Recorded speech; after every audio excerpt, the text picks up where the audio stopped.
Going live tonight with our last chapter of Big Girls Don't Whine. And I'm gonna wait so I'm not alone. Don't like to be alone. Most of the time. All the time. Sorry, I'm preoccupied with what's on the ground. So, who's with me? Number one. Wendy! Yay! Yay, yay, yay. I didn't post today, so I was afraid that I may not have anyone with me tonight because I forgot to remind everyone. But this is our last night, so we will wrap it up. Hey, hey, and then move on. I guess people keep checking to see who it is and then getting off because it's not even telling me who's there. But that's okay. Totally fine with that. So what'd you do this weekend, Wendy? Anything exciting? I went to Kentucky with Allie. We went for a college recruiting cheer clinic. And she got some good information. It wasn't completely what we were thinking it was going to be. The clinic wasn't, but that's okay. But most importantly, I got to see some of my friends from when we lived up there that I haven't seen in 2 years, and before that it was 9 years. So that's that whole longtime friends and away friends are still friends. They're the best kind because we just pick up. We don't worry about the time in between. We just pick up and enjoy each other. Painted my wall. See, that would be fun to me too. I like doing that, at least when I start. And then when I'm almost done, I'm very tired of it and I'm ready to be done. But I like the change, and it's a quick and easy way to make something new and fresh. So, okay, it's 8:02, so I'm going to go ahead and get started. We have a few people on. Like I said, this is the last chapter, and hopefully you've enjoyed the book. It's been amazing for me personally to go back through. It's one of those that I've done a million times, and every time it's like, oh yeah. Kind of brushed that one aside for a little while. Didn't mean to, but I did. So it's definitely good to, if you did buy the book, just pick it up again every once in a while and go through it, because it will remind you of things that you've kind of consciously or subconsciously forgotten. So anyway, okay, so Leaving a Godly Legacy. And it talks about big girls on, like girls that are big girls, and then the ones that are big girls in process in this chapter. And hey Brittany, I saw that you're on here, and I'm excited that you've been on here. Just by the way, hold on, I'm going to talk to Brittany for a minute. I love you and I miss you, and I'm glad that you're on here. You're one of the ones that hopefully is at least a little piece of the legacy that I'm hoping to leave. So I'm excited you're on, especially tonight. Anyway, she talks about, it says, when you meet an older big girl, you have met a treasure. She has been a work in process for a lot of years, and that's something I still want you to keep in mind. A big girl doesn't wake up and become a big girl. A big girl is not born a big girl. It's a process. And, you know, even all these chapters, I've tried to tell you as much as I can, just because I want you to not be too hard on yourself, but just take it a piece at a time. Find the thing you need to work on it, fix it, and then move on to the next thing. But don't try to do all of it at once, or you're going to be overwhelmed, you're going to feel guilty, you're going to feel not good enough. So, you know, she points out it's a person that's a work in progress and has been for a lot of years. So just keep that in mind. You do have hope to be a big girl, even if you don't feel like one. And most likely, or my guess is, that most of you are big girls already, you just may not know it. Let's see. And she talks about how the big girls in her life, you know, most of them have been through stuff, but it says they stand strong, optimistic, and full of hope. And that's the ultimate description of a big girl, is basically you don't let life get you down. Yes, you have sad moments. Yes, you have upset moments. You have angry moments, but it doesn't define who you are, and it doesn't, It doesn't become your identity. It's just something that you go through, you have the emotions, you go through the process, and then you move on. I guess that's the biggest thing about a big girl, is she just keeps going. She moves on. She doesn't stay stuck in whatever situations that are thrown her way or that she gets herself into. It says, of course, senior big girls haven't been mature all their lives. And she said that they would be the first to say that I had to grow and go through some of the tough courses of life to get to the golden years. And the reason she uses the phrase golden years is because she wants to point out too, gold has to go through the fire to be refined and purified from all the contaminants before it can be labeled pure. And we're the same way. Sometimes you have to go through some stuff. A lot of times until you go through something, you don't fully understand or appreciate. And that's why we have to be very careful to be grace givers, especially in situations that we haven't been through, because we really don't know what it's like. We might think we do, and we might make judgments looking from the outside in. But, it's...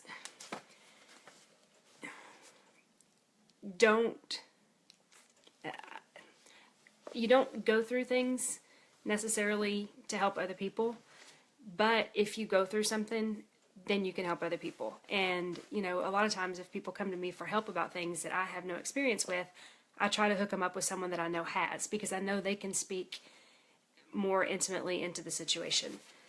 But the whole point of that, I got distracted because Brittany said she loves me, and I was reading it. But the whole point of that was, it's okay to go through things. Just make sure you go through it and you don't get stuck there. And then once you go through it, help other people. And until you've gone through something, don't judge the person that's going through it, because you really don't know what it's like. Like I said, you don't know the emotions that you're supposed to have. It might be easy to think, it's not that big of a deal. But if you're not the one going through it, it's not that big of a deal. If you're the one going through it, it can be your entire world. So keep that in mind. And, she points out it's never fun to be in the fire. We're not... Tommy sometimes says that he welcomes adversity because he knows that he's going to be better at the end of it, and he knows he's going to be closer to God. I don't welcome adversity. I'd rather just try to get this thing right without going through that. But we still go through things sometimes. And honestly, that is the stuff that has made me tough, or has made me, stronger, or made me more compassionate for other people. And so, I'm okay with it. I don't necessarily want to welcome it like he says, and I want him to stop saying that sometimes. But it is true. A lot of times that's what makes you. That's when your true character comes out. And that's when you can find out the things about yourself that need to change, is if you don't react to these things the way that you had hoped that you would. It says that, the testing by fire allows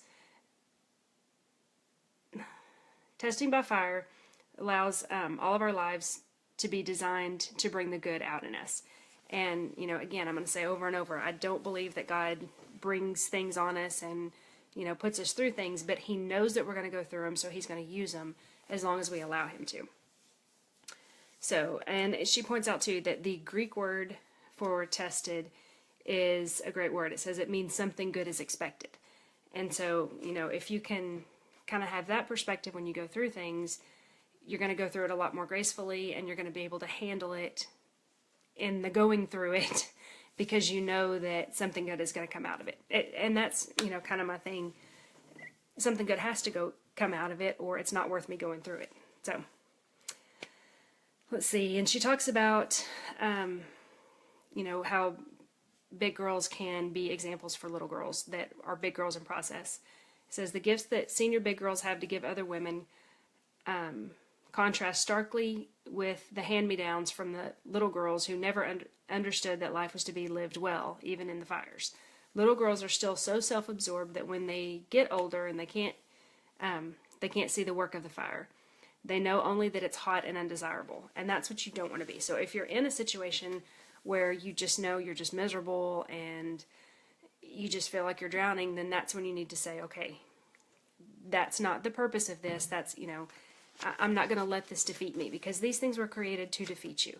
And there is a spiritual aspect to all of this that, it's created to defeat you. So obviously it doesn't come from God, which kind of backs up what I was saying earlier. But we're not going to allow it to defeat us, because that's not what God created us to be. is defeated. So, in the next section, she talks about naming her treasures. And basically, it's the big girls that have been in her life. And she said, big girls who have given her priceless gifts. And she said that it's her duty now to treasure them and pass them on. And that's the point of this whole chapter is we're not just a big girl so that we can get through life. We're also a big girl to help other people get through life. And she goes through a bunch of specific people and quotes that they've made. And so when I was going through this, I texted my kids and I was like, okay, so what's something that you're going to remember me by? And I'm not even going to tell you the silly things that they came up with. And really kind of the point of it was I was trying to think, some of the big girls in my life, it's not really quotes. It's not really things that they've said. It's just characteristics about them that I want to try to duplicate. So anyway, and I knew when I sent it to my kids that I was not going to get a serious answer and whatever, but I knew that and I love that and that's why they're my kids. But Matt did come up with, he was like, oh, well, love you to the moon and back. And then he also remembered, there's a pretty standard prayer that I pray over my kids, every morning when I can get to them. And he quoted that. And I was like, okay, well, those aren't really words to live by, but it did point out that I've at least communicated to my kids how much I love them. And the thing, I don't know why I'm tearing up because I guess I just cry. But I also realized that what Matt does remember is me praying over him. And so those are the important things. And so, I texted him back and I was like, never mind, I have failed at this. But then thinking through it, I am excited that they kind of got really what I wanted them to get, was that I love them and I pray for them. And really that's the only thing that matters. So anyway, like I said, I didn't see that coming. Y'all probably did if you know me, but I tend to forget that I do that. The big girls that I would consider that have been in my life, there's a lady named Donna, and I love that woman knows how to pray. That woman goes through life with grace. It does not matter. I've seen her walk through some situations. I've seen her, she's a former pastor, like her husband was a pastor, and they're older and retired, and, she gave me some great advice just simply by showing me how to love on people and how to be a grace giver. There's a lady named Lynn that she understood faith. I'm like, to the point that, you couldn't say anything and she's like, watch your confession, watch your words, that's not what you want to say. And I've realized I've picked that up, with my kids, and sometimes they're like, Mom, they're just words, but they're not just words. Another lady is Judy, and again, it's another pastor's wife that I want to be these ladies when I grow up, and so I'm trying to be these ladies now. I'm taking the parts of them that will work for me and trying to make sure that I carry on who they are and what they've done, because these are the parts that they do really, really well, and I want to be that one day. So those are the things, make sure when you have someone special in your life, recognize what's special about them, and it's okay to duplicate what they are. If they do something really well and it has blessed you, be that to someone else. That's one of the coolest things that you can do, I think. Let's see, and then the next section talks about friends and mentors, and she kind of points out, she absolutely points out that really just picking someone and saying, okay, I'm going to impart this wisdom in you, that's not how it works. You really have to have a relationship. So you build a friendship first. Don't go to someone and, decide that you're going to teach them how to act or what to be. You have to build that relationship first and basically have permission to speak into their life. If you don't build that relationship, there's not that trust. And even if what you're saying is really good, they may not be able to accept it because you just don't have that relationship yet. So make sure that you do take the time. And sometimes there are people that you need to speak into their lives, they need to speak into your lives, and you don't know it at the point that you meet. So, when there's someone that you have just a connection with or whatever, go ahead and build that relationship, and then this stuff will just be a natural progression, because if God needs you to help each other, He's going to allow you to. Don't force it, don't push it, just jump in and be a friend and let things grow from there. Let's see. It says, if a big girl and a big girl in progress do not have a mutual care and respect for each other, then there's little that they can comfortably discuss and share. It says you have to take the time to get to know the big girls who want to learn. To know the big girls. Oh yeah, the big girls in process. Sorry. And it says, that they need to be loved by you. And that's the most important thing. If you truly just love someone, then you're going to be able to help them, because they're going to know that you love them and they're going to come to you when it's time. It says the truth is that big girls usually congregate with other big girls. And this is something we have to watch out for. It's easy because we don't want to be around drama, or if you don't want to be around, woe is me kind of people that aren't willing to move on. It's real easy to find people that are positive and find people that are not dramatic and hang out with those people. But what we're doing at that point is we are robbing other people of a chance to grow and learn from us, but it's also robbing ourselves of a chance to maybe be open to some new experiences and be open to new points of view and new thoughts that maybe we need to consider, especially if we don't want to just get old and crusty, basically. It says that we might find the need to step out of our comfort zone in order to associate with little girls who want to be big girls in progress. So, just make sure that you're not isolating yourself and just being around people that you enjoy being around because of whatever reason, and make sure that you're still open to, they may not be where they need to be yet, but that's when they need you the most. Because someone probably did that for you as well. And it points out, it says, when big girls serve little girls, they set the stage to share life in a more intimate way. And she was kind of using this as an example of, if you're an older lady and then you work in the nursery and you serve little girls that way, give them the chance to go grow spiritually. Give them, and the thing that I always think is cool is when I know that there are women in the nursery that are actually praying over the kids. They're not just there to babysit them. They're there to love on them. They're there. They don't just sit in a chair. I know that there's one church, let you in on a little secret, that in the nursery we realized that the workers were just sitting around talking. So we took the chairs out of the nursery because we wanted them to play with the kids. We wanted them to love on the kids, not just, keep them safe for an hour. We wanted that too, but we wanted them to invest in it, in the kids. So, that's a way of serving the moms. And when you have those kids right there, what better, you don't have to openly, oh, dear Jesus, in the name of Jesus, just as you're playing with them, just pray for them in your head, God bless this kid, help them to have a great life, help them with whatever they're dealing with, protect their parents' marriage, it's real easy. Just do it on the inside. It's not like you have to make a big production out of it. If you make a big production out of it, that's a whole other story. Anyway, she talks about too that big girls are not the ones that say, oh, let the younger ones do it. Tommy used to say, if you're not dead, you're not done. And I want to be that. I don't want to be the old person in church that is, I'm just going to come and soak it up because I worked for so long. I don't want to be that. I feel like I will be on my way out at that point.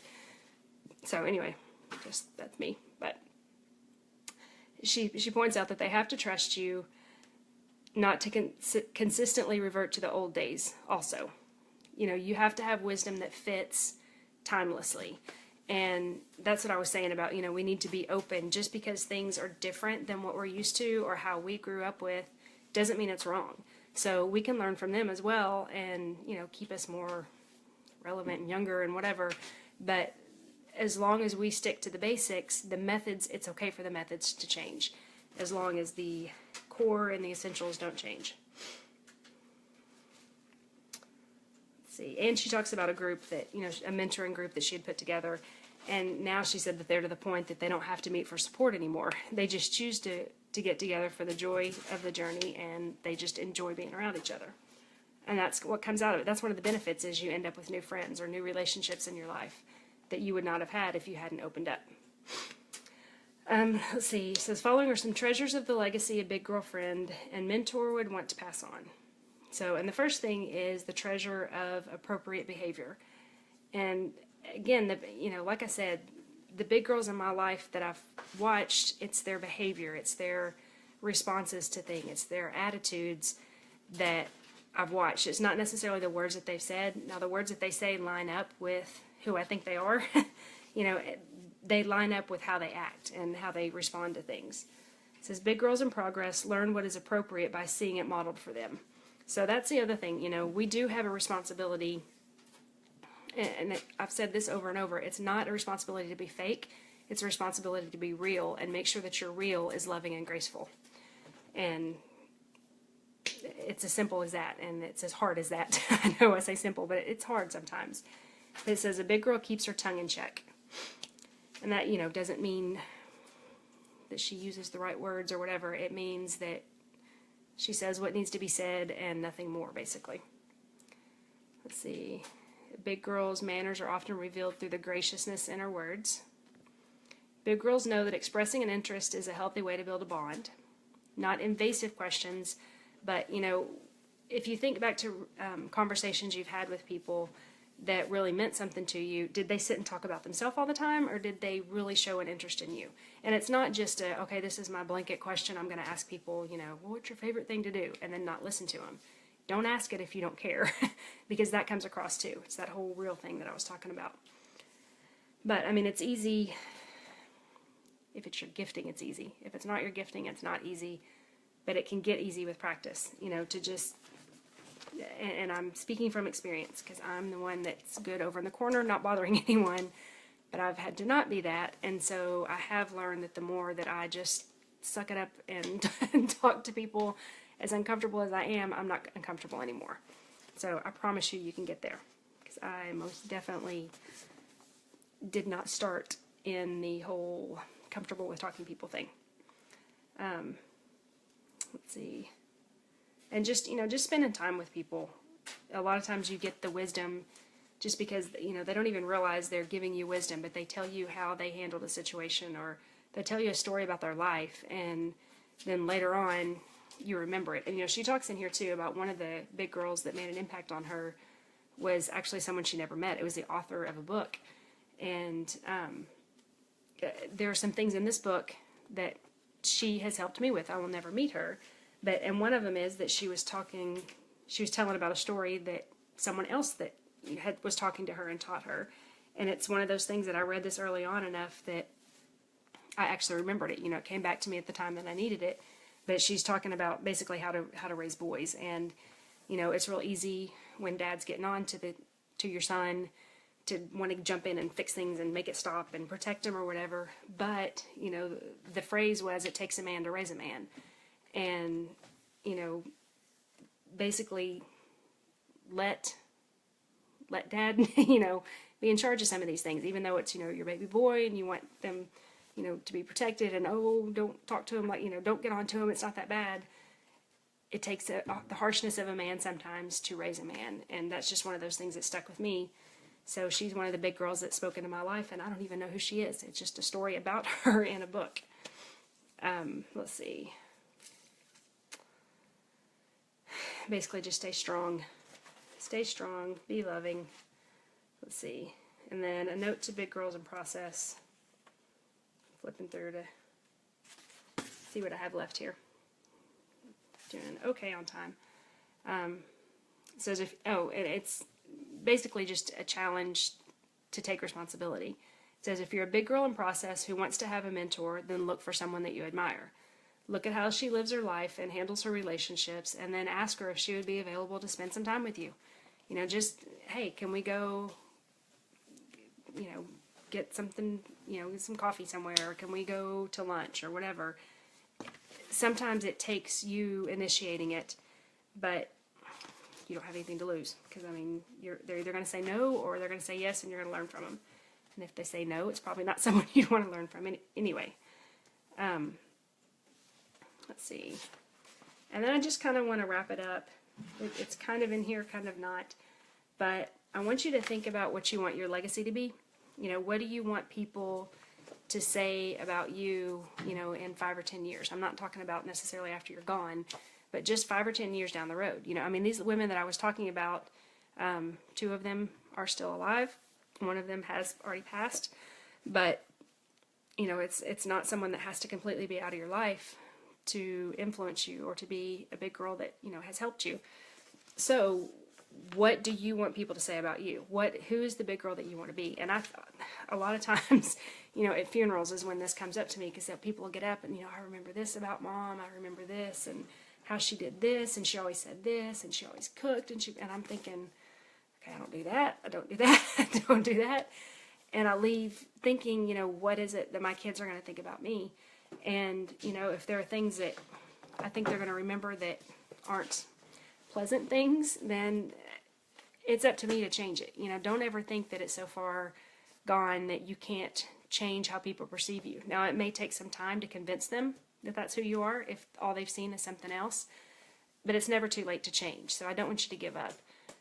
There's a mom in my life right now that has basically given up, and unfortunately, I'm not the one to tell her that, but I pray that she somehow sees that, because, when I talk to her, it's just, oh, this is why I can't, and it's been too long, and whatever, and I'm just thinking, but you still have time, you're still here. Go try to start over. Go, the things that you regret, fix them. You can't go back, but you can change how you react in the future. So just think about the things that you want people to say about you and just be them. It's, again, I say it like it's, oh, just do it. I know it's not easy, especially if it's your habit and it's a habit that you have to change. But habits are meant to be broken. Habits can be changed. I say habits are meant to be broken. Bad habits are meant to be broken. Good habits, rock on, keep doing them. But bad habits are meant to be broken. You're not tied to anything in your life other than the commitments that, like your marriage and your kids and, things that you have made a commitment to that you need to get it out and make it work. But as far as your personality goes and how you respond and, your reactions and are you a grace giver? Do you love people? Do you let people know how you feel about them? If you haven't, start trying to. Again, take it baby steps. Don't make a big list of everything that's wrong with you and then work on all those things at once. Pick the thing that bothers you the most and start working on it. And once you get that under control, hey, you knocked one out, so you have the ability to knock another one out. So anyway, I guess there's not really a good way to close this or whatever, but I do just want to encourage you guys that, if you want to do this, you can do this. And like I said earlier, you're probably a lot further along than you think you are. We tend to be hardest on ourselves, harder on ourselves than other people are, and we think other people think worse about us than they actually do. And it really doesn't matter. It's are you okay with God? Can you answer to God? And, if you can answer to God, then the rest of it doesn't matter.